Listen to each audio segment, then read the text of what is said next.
നമസ്കാരമുണ്ട്. ഞാൻ ശാന്തകുമാരിയാണ്. ഈ ഞാനിപ്പോൾ ഈ യൂട്യൂബിൽ ഇൻസ്റ്റഗ്രാമിലാണത് കണ്ടത്. നമ്മുടെ നാട്ടിലെ ഈ ഇപ്പോഴത്തെ ഭരണക്കാർ വന്നിട്ട് ഈ വീട്ടുകളിൽ നിന്നൊക്കെ വേസ്റ്റ് എടുക്കാൻ വേണ്ടിയിട്ട് കുറച്ച് പഞ്ചായത്തിലൊക്കെ മുനിസിപ്പാലിറ്റിയിലൊക്കെ ആൾക്കാരിനെ സ്ത്രീകളിനെ വെച്ചിട്ടുണ്ടല്ലോ ജോലിക്ക് വേണ്ടിയിട്ട്. അപ്പം ഞാൻ ചോദിക്കുന്നത്, ഈ ഒരാൾ രണ്ടാളൊക്കെ ജീവിക്കുന്ന വീട്ടുകളിൽ എന്ത് വേസ്റ്റ് ഉണ്ടാകും എന്ന് പറഞ്ഞിട്ടാണ് വേസ്റ്റ് ഉണ്ടെങ്കിലും ഇല്ലെങ്കിലും പൈസ തരണം എന്നുള്ളൊരു നിയമം കോടതി വെച്ചിട്ടുണ്ട് എന്നാണ് ഇപ്പോൾ അതിലത്തെ ആ സ്ത്രീ പറയുന്നത് കേട്ടത്. അപ്പം ഞാൻ കോടതിയോടാണ് ചോദിക്കുന്നത്, വേസ്റ്റ് ഇല്ലാത്ത ഇപ്പോൾ വീട് അടച്ചുപൂട്ടിയ വീടിന് നികുതി വേണം, ഇല്ലെങ്കിൽ വേസ്റ്റ് ഇല്ലാത്ത വീട്ടിൽ നിന്നായാലും പൈസ വേണം എന്നൊക്കെ പറഞ്ഞിട്ട് ഈ ജനങ്ങളിനെ ഈ ഇന്ത്യ ഗവൺമെൻറ്റും ഈ കേരള ഗവൺമെൻറ്റും എത്ര ഈ പാവപ്പെട്ടവരിനെ എങ്ങനെ പിഴിഞ്ഞ് പിഴിഞ്ഞ് പിഴിഞ്ഞ് പിഴിഞ്ഞ് നിങ്ങൾ ജീവിക്കും ഇങ്ങനെ? നിങ്ങളൊക്കെ വെളിരാജ്യത്ത് പോകണോ, നല്ല നല്ല ഡ്രസ്സ് ഇടണോ, എന്തെല്ലാം കാര്യങ്ങളാണ് നിങ്ങൾ ചെയ്യുന്നത്. ഞങ്ങളെപ്പോലെയുള്ള ഈ പാവപ്പെട്ടവർ വീട്ടിൽ ഒരു വേസ്റ്റും ഇല്ലെങ്കിൽ നിങ്ങൾ 50 തരണം 100 തരണം പറഞ്ഞിട്ട് നിങ്ങളുടെ പോക്കറ്റല്ലേ ഈ നിറയ്ക്കണ നികുതി പണം വേറെ. വിലവാശിയില്ലാത്ത ഒരു സാധനം പോലും നാട്ടിലില്ല. എല്ലാത്തിനും വിലവാസിയാണ്. കരണ്ടിന്, വെള്ളത്തിന്, ഗ്യാസിന്. എന്തിനാണ് നിങ്ങൾ ഈ ഇന്ത്യ ഭരിക്കുന്ന എല്ലാ മന്ത്രിമാരും എല്ലാ സംസ്ഥാനത്തിലെ മന്ത്രിമാരും കൂടിയിട്ട് എന്തിനാ ഈ പാവപ്പെട്ട ജനങ്ങളിനെ അങ്ങനെ പിഴിഞ്ഞിട്ട് നിങ്ങളിങ്ങനെ ഭരണം നടത്തേണ്ട വല്ല ആവശ്യമുണ്ടോ നിങ്ങൾക്ക്? ഏതെങ്കിലും ഒരു എന്നിട്ട് നിങ്ങൾ ഭരിച്ച് ഭരിച്ച് ഭരിച്ച് ഭരിച്ച് ഇന്ത്യയിൽ ദാരിദ്ര്യം കൂടുതൽ, പട്ടിണിക്കാർ കൂടുതൽ, എല്ലാത്തിലും ഇപ്പോൾ ഈ വിലവാസി കൂടിയ കാരണം പാതയോരത്ത് എന്തോരം പാവപ്പെട്ടവർ ഭക്ഷണം കഴിക്കാണ്ടിരിക്കുന്നു.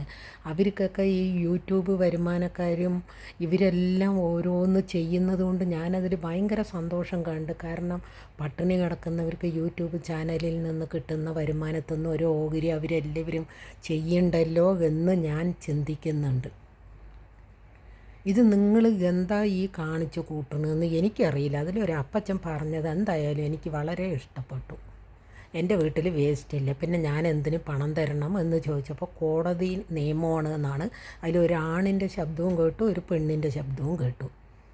അപ്പം ഞാൻ ചോദിക്കുന്നത്, ഈ കോടതി എന്ന് പറയുന്നത് ഇതുപോലെയുള്ള അട്ടുഴിയങ്ങൾക്ക് അക്രമങ്ങൾക്കൊക്കെ കൂട്ടുനിൽക്കുന്നതാണോ ഈ കോടതി എന്ന് പറയുന്നത്? ആണോ? വേസ്റ്റ് ഇല്ലാത്ത വീട്ടിൽ നിന്ന് നിങ്ങൾ പൈസ എന്തിനു ചോദിക്കുന്നത്? നിങ്ങൾ വേസ്റ്റുള്ള വീട്ടിൽ വലിയ വലിയ വീട്ടുകളിലും വലിയ വലിയ ആൾക്കാരിൻ്റെ അടുത്തുനിന്ന് നിങ്ങൾ മേടിക്കുക. ഈ കഞ്ഞിക്ക് വഴിയില്ലാത്ത വീട്ടുകളിൽ എന്തിനാ പോയിട്ട് നിങ്ങൾ ഞങ്ങൾക്ക് മാസം തികയുമ്പോൾ പൈസ തരണം എന്ന് പറയാം? ഇത് പണ്ട് നിങ്ങളൊക്കെ ഈ പാർട്ടിയിൽ നോക്കുകൂലി ഉണ്ടായിരുന്നില്ലേ? അതുപോലെയുള്ളൊരിതാണോ നിങ്ങൾ ഈ ചെയ്തു കൂട്ടുന്നത്? ഒരു പ്ലാസ്റ്റിക് കത്തിക്കാൻ പാടില്ല, വീട്ടിൽ ഒരു ചപ്പ് കത്തിക്കാൻ പാടില്ല. ഇതൊക്കെ എന്ത് നിയമമാണ് നിങ്ങളൊക്കെ ഈ വെച്ചുണ്ടാക്കിയിരിക്കുന്നത്? അപ്പോൾ ആ വേസ്റ്റിനെ നിങ്ങൾ എടുത്തുകൊണ്ട് പോയിട്ട് വേസ്റ്റ് ഇല്ല പറഞ്ഞാൽ നിങ്ങൾ പൈസ വേണമെന്ന് പറഞ്ഞത് എന്ത് നിയമമാണത്? എനിക്കിതൊന്ന് എല്ലാവരും ഒന്ന് കമൻറ്റ് ചെയ്തിട്ട് ദയവ് ചെയ്തിട്ട് എല്ലാവരും ഒന്ന് എനിക്ക് ഈ കമൻറ്റ് ഒന്ന് എഴുതി അറിയിക്കണേ. പിന്നെ ഒരു കാര്യം കൂടി, എനിക്കൊരു അപേക്ഷയാണ്. ദയവ് ചെയ്തിട്ട് നമ്മുടെ കേരളത്തിൽ ഇല്ലെങ്കിൽ നമ്മുടെ ഇന്ത്യയിൽ ഒരു കോൺഗ്രസ് ഭരണം വരികയാണെങ്കിൽ ഈ പാവപ്പെട്ടവരിനെ പിഴിയുന്ന ഒരു നിയമവ്യവസ്ഥകളൊക്കെ ഒന്ന് എടുത്ത് കളയണം കേട്ടോ. ഞാൻ ദൈവത്തോട് ഒരുപാട് പ്രാർത്ഥിക്കുന്നുണ്ട് കോൺഗ്രസ് വരണേ വരണേ വരണേ എന്ന്. എന്താ പറഞ്ഞത്, ഇതുപോലെയുള്ള പാവപ്പെട്ടവനെ പിഴിഞ്ഞിട്ട് ഇപ്പോൾ ഭരിക്കുന്ന ആൾക്കാരിനെ പോലെ പിന്നെ വെളിരാജ്യത്ത് പോയിട്ട് നിങ്ങളുടെ ജീവിതം സുരക്ഷിതമാക്കുക അല്ലാണ്ട് ഏതെങ്കിലും ഒരു പാവപ്പെട്ടവനെ നിങ്ങൾക്ക് കണ്ണിൽ പിടിക്കുന്നുണ്ടോ? ഉണ്ടോ? ഇല്ലെങ്കിൽ അവരുടെ വിഷമങ്ങൾ അറിയുന്നുണ്ടോ? എല്ലാവരും രാത്രി ഭക്ഷണം കഴിക്കുന്നുണ്ടോ? ഇല്ലെങ്കിൽ എല്ലാവർക്കും മരുന്ന് കിട്ടുന്നുണ്ടോ? എല്ലാവർക്കും അസുഖങ്ങൾക്കുള്ള എന്തെങ്കിലും നിങ്ങൾ ചെയ്യുന്നുണ്ടോ? നിങ്ങൾ മാസം തികയുമ്പോൾ 160 കൊടുക്കണം, ഇപ്പോൾ അത് കൂട്ടണം എന്നൊക്കെ നിങ്ങൾ പറയേണ്ട. ആദ്യം കൊടുക്കാനുള്ളത് മര്യാദയ്ക്ക് എല്ലാവർക്കും കൊടുക്കും, എന്നിട്ട് നിങ്ങൾ കൂട്ടാൻ നോക്ക്. അല്ലാതെ ജനങ്ങളിൻ്റെ നിന്ന് ഇങ്ങനെ പിഴിഞ്ഞെടുത്ത് ഇനി എന്താ ഇനി നിങ്ങളൊക്കെ ചെയ്യാൻ ഒന്നേ ഉള്ളൂ ജനങ്ങളുടെ അടുത്ത്. ഒരു സിറിഞ്ച് കൊണ്ട് ഓരോ സിറിഞ്ചും കൊണ്ടുപോയിട്ട് ഓരോ വീട്ടിലത്തെ ആൾക്കാരുടെ രക്തത്തിന് ഇങ്ങോട്ട് വലിച്ചെടുക്കുക. ഇനി പണം ചോദിച്ച് നിങ്ങൾ ഈ നികുതി പണവും എല്ലാം പിഴിഞ്ഞ് എല്ലാത്തിൻ്റെയും വിലയും കൂട്ടി പിഴിഞ്ഞ് എന്തിനാ അങ്ങനെ ജനങ്ങളെ ദ്രോഹിക്കുന്നത്? ഇനി നിങ്ങൾ ഒരു കാര്യം ചെയ്യും, ഓരോ സിറിഞ്ചും വാങ്ങിയിട്ട് പോയിട്ട് എല്ലാ വീട്ടുകളിലത്തെയും ഓരോ കുപ്പി ഇല്ലെങ്കിൽ മാസത്തിൽ ഒരു കുപ്പി ബ്ലഡ് എല്ലാവരുടെയും കൂടി എടുത്തിട്ട് നിങ്ങൾ അതും കൂടി ഇനി അങ്ങോട്ട് വിൽക്കും നിങ്ങൾ.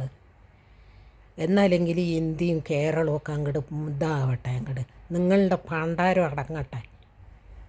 എന്താ കാട്ടിക്കൂട്ടുന്നത്? ഞാനിപ്പോഴും പറയുന്നു, ഈ ഭരണഘടനയെല്ലാം മാറിപ്പോയിട്ട് ദയവ് ചെയ്തിട്ട് കോൺഗ്രസ്സുകാർ വന്നാൽ നിങ്ങൾ ഈ പാവപ്പെട്ടവരിനെ അങ്ങനെ പിഴിയരുത് കേട്ടോ. എല്ലാത്തിനും ഒന്ന് വില കുറച്ചിട്ട് ഈ കാണിച്ചു കൂട്ടുന്നത് എന്താ? ഓരോ ഗ്യാസിൻ്റെയൊക്കെ വില എന്താണ്? വെള്ളത്തിന് എന്താ വില? പണ്ടൊക്കെ എങ്ങനെ ഞങ്ങൾ നടന്നു പോയി വെള്ളം കോരി ജീവിച്ച ഒരു കാലമുണ്ട് ഞങ്ങൾക്കൊക്കെ. നിങ്ങൾ ഈ വെള്ളം വിൽക്കാൻ തുടങ്ങി നിങ്ങൾ പൈസ ഉണ്ടാക്കുക, അല്ലാണ്ട് ഈ പാവപ്പെട്ടവർക്ക് എന്തെങ്കിലും ഒരു ഉപകാരമുണ്ടോ? 1600 കൊടുക്കണ്ടെന്ന് പറഞ്ഞാൽ അതിൽ ഈ ത്വരവില്ലാത്ത നിങ്ങളുടെ പാർട്ടിയിലത്തെ കുറേ ആമ്പിള്ളേരുണ്ട് ത്വരവില്ലാത്ത. അവന്മാർ ഓരോ പെൻഷൻകാരൻ്റെ നിന്ന് 100 200 ഇസ്കീറ്റ് ബാക്കിയുള്ളത് കൊണ്ടുപോയിട്ട് ആ പാവപ്പെട്ടവർ കൊടുക്കുക. അവർ പേടിച്ചിട്ട് ഒന്നും മിണ്ടില്ല, കൊടുക്കണതും വാങ്ങിയിട്ട് അവർ മിണ്ടാണ്ടിരിക്കും. ഇതെല്ലാം പ്രതികരിക്കുന്നവരിനെ അവർക്കൊട്ടും ഇഷ്ടപ്പെടുകയില്ല. ഇതാണ് എൻ്റെ നാട്ടിൽ നടന്നു വരുന്നത്.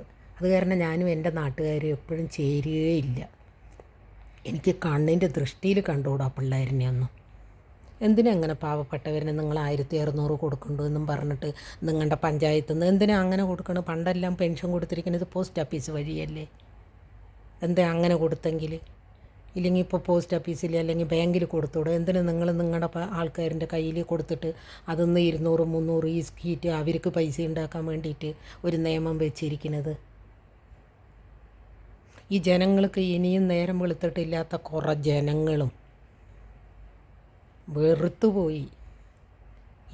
എനിക്ക് കേരളം എന്ന് പറഞ്ഞാലേ, ഇന്ത്യ എന്ന് പറഞ്ഞാലേ എനിക്ക് വെറുത്തു. എനിക്ക് തൊട്ടതിനും പിടിച്ചതിനും എല്ലാത്തിനും വില. എന്തിനാ വിലയില്ലാത്തത്? മാവേലി സ്റ്റോറിൽ വല്ലതും കിട്ടുന്നുണ്ടോ? ഉണ്ടോ? പണ്ടെല്ലാം ഒരു 500 റുപ്യ 1000 റുപ്യയും കൊണ്ടുപോയ ഒരു കല്യാണം നടത്തേണ്ട സാധനങ്ങൾ കിട്ടും. ഇന്നതാണ് ലക്ഷങ്ങൾ വേണം ഒരു കല്യാണം നടത്താൻ. സ്വർണത്തിന് എന്താ വില? കാശുള്ളവർക്ക് ശരി, കോടീശ്വരന്മാർക്ക് ശരി, കള്ളപ്പണമുള്ളവർക്ക് ശരി, ഒന്നുമില്ലാത്ത പാവപ്പെട്ടവരെന്ത് ചെയ്യും? ഒരു പവൻ എന്തിന് 1 ഗ്രാം മേടിക്കാൻ പറ്റാത്ത എത്രയോ സ്ത്രീകളും എത്രയോ പെൺകുട്ടികളുണ്ട്. ഒരു പെണ്ണിനെ കെട്ടിക്കൊടുക്കണമെങ്കിൽ ഒരു അച്ഛനോ അമ്മൻ്റെ ബുദ്ധിമുട്ടുകൾ. അതുകൊണ്ടല്ലേ ഇന്നത്തെ കാലത്ത് ഈ ഓടിപ്പോക്ക് ഇത്രയും വർദ്ധിച്ചുകൊണ്ടിരിക്കുന്നത്. കാരണം അച്ഛനും അമ്മയ്ക്കും വേറെ വഴിയില്ല അവരിനെ കെട്ടിക്കൊടുക്കാൻ. അപ്പോൾ അവർ ഓടിപ്പോയിക്കോട്ടെ എന്ന് വിചാരിക്കും. ഏത് ഗവൺമെൻറ് വന്നിട്ടും വലിയ കാര്യമില്ല എന്നുള്ളതാണ്. ഇനി എൻ്റെ ഒരു അഭിപ്രായത്തിൽ കോൺഗ്രസ് വരികയാണെങ്കിൽ ദയവ് ചെയ്ത് ഈ വക കാര്യങ്ങൾ, ഈ വേസ്റ്റ് ഇല്ലാത്ത അവിടെ പോയിട്ട് പൈസ ചോദിക്കുക, നോക്കുകൂലി ചോദിക്കും പോലെയുള്ള കൂലികൾ ചോദിക്കുക, ഇതൊന്നും ചെയ്യരുത് കേട്ടോ. അപ്പോൾ ഓക്കെ, എല്ലാവരും എനിക്കിതിൻ്റെ അഭിപ്രായം എല്ലാവരും ഒന്ന് ഷെയർ ചെയ്തിട്ട് എല്ലാവരും എനിക്കിതിൻ്റെ ഒരു അഭിപ്രായം ഒന്ന് പറഞ്ഞു തരണേ. Okay, by.